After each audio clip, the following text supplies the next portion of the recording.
Good day everyone, I am Rose Pearl P. Peralta from BSED English 2-1 and I am one of the reporters for today.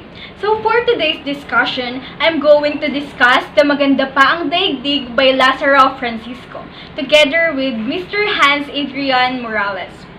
So for the flow of this discussion, we are able to get information about the author's biography, his achievements and rewards, and of course, his literary piece, MagandaPaAngDaigdig story analysis. So let's get started. First, let us give credit to Lazaro Francisco.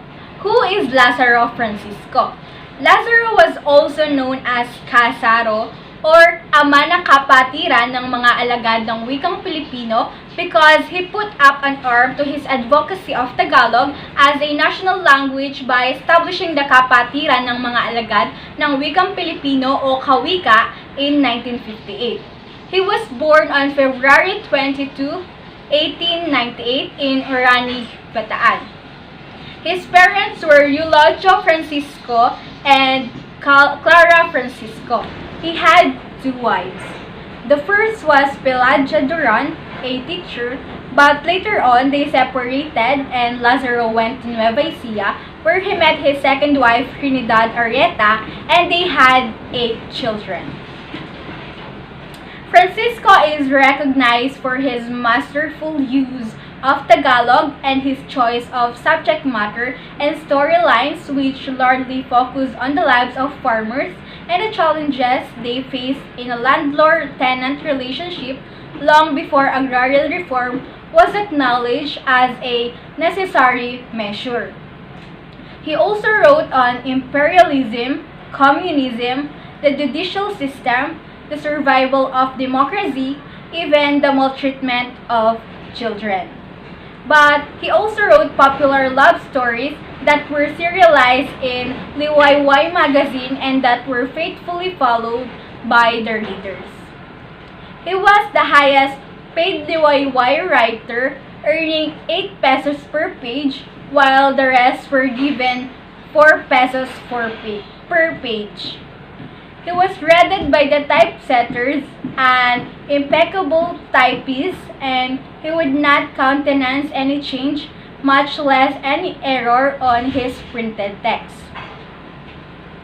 His reputation as the master of Tagalog novel is backed up by numerous awards he received for his meritorious novels in particular and for his contribution to Philippine literature and culture in general. His masterpiece novels, Ama, Bayang Nagpatiwakal, MagandaPaAngDaigdig, and Daluyong, affirm his eminent place in Philippine literature. And in 1997, he was honored by the University of the Philippines with a special convocation where he was cited as the foremost Filipino novelist of his generation and champion of the Filipino writer's struggle for national identity. He wrote the novel MagandaPaAngDaigdig to make Filipinos aware of the problems faced by ordinary people in the Philippines who are accused of sins they did not commit. Let's proceed to his literary piece, MagandaPaAngDaigdig. MagandaPaAngDaigdig was written by Lazaro Francisco in 1955 and it appeared in the Liwayway magazine as a series. It was published as a book in 1982.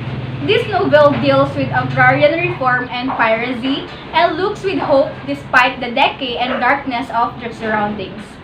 It is about the problem and issues from agriculture in our country and impact on the life of a man, Lino Rivera.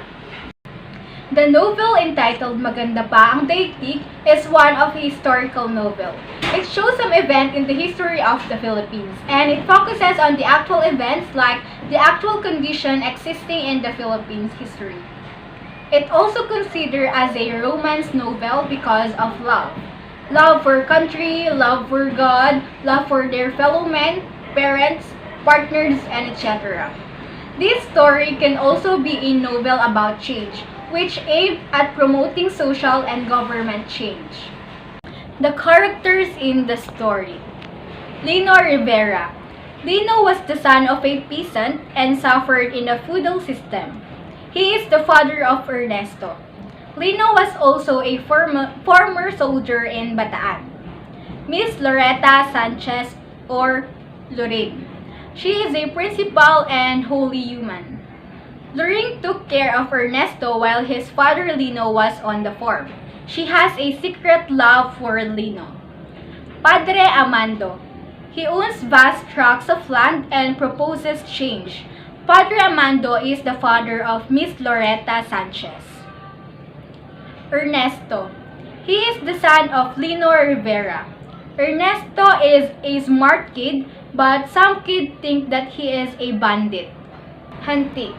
He is a member of the Hoop who will encourage Lino to join their organization to end the rotten agrarian system.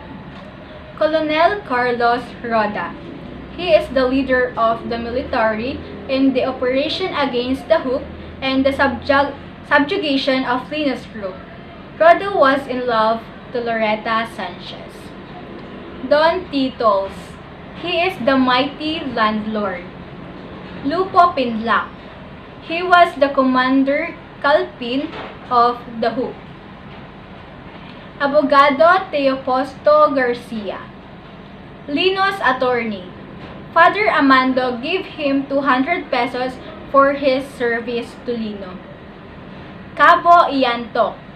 The guard who arrested Lino.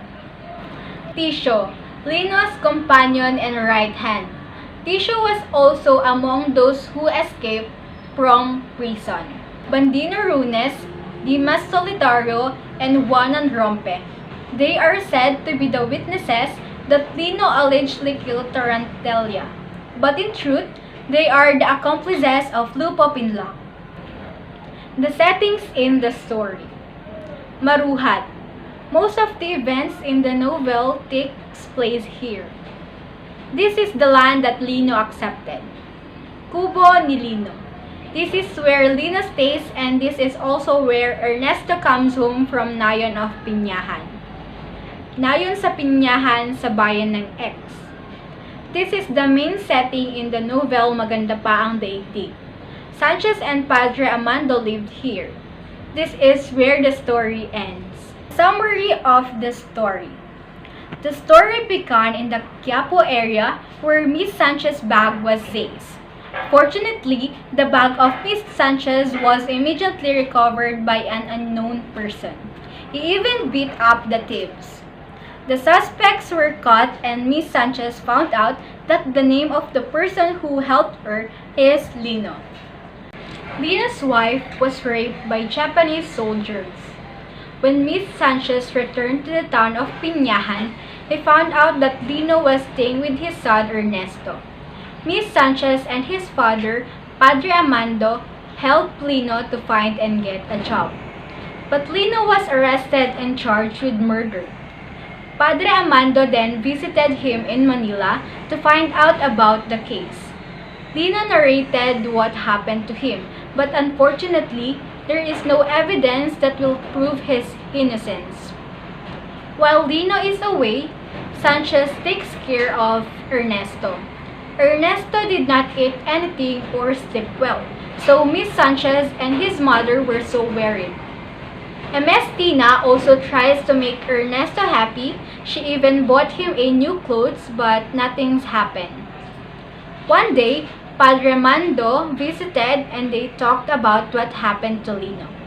When the priest asked what the boy wanted, he answered that it was his father whom he wanted. So, Amando promised to help Lino.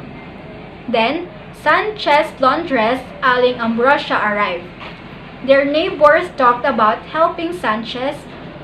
Estanislao Villas also passed by and said that they were looking for a lawyer to help Lino in his case.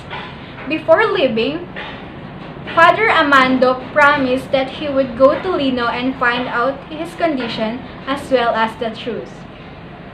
In Camarines Sur, Rada found the witness as well as the real culprit, but he escaped with the 12 prisoners while they were being transferred to Muntinlupa. Suddenly, they heard that Lino and his comrades are hunting Hook. The Hooks were rapists and thieves. When Commander Hantik and Lino met in a cave, he invited him to join their organization, but Lino refused. In retaliation, Commander Hantik is said to spread a false news that Lino is the one who is starting the trouble in different provinces. There was an Operation Scarlet, but Lino and his company were still not caught. While a rancher was confessing, Father Amando found out Lino's whereabouts. He said that Lino stopped running away and was told that the court already knew he had nothing to do with the case he was involved in.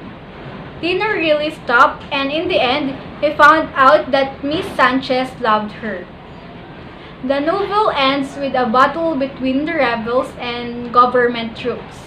Later on, it has been revealed that Lino is innocent of the accusation against him that he is a murderer. And so, Lino's group will serve as the protector of the oppressed peasants. The title used in the novel, written by Lazaro Francisco, was appropriate because it exposed the widespread wound of the country. The feudalism that has prevailed since 1950, the widening gap between the rich and the poor that gave rise to the implementation of the movement, and the reliance of the law on those in power. The story shows the beauty of the world. Despite the hardships and problems we face, there is still hope. This is the meaning of the world is still beautiful, or the maganda pa ang daigdig. This is one of the best examples of showing commitment to principle and not succumbing to the deluge of life. So that ends my report. Thank you for listening. Keep safe, everyone.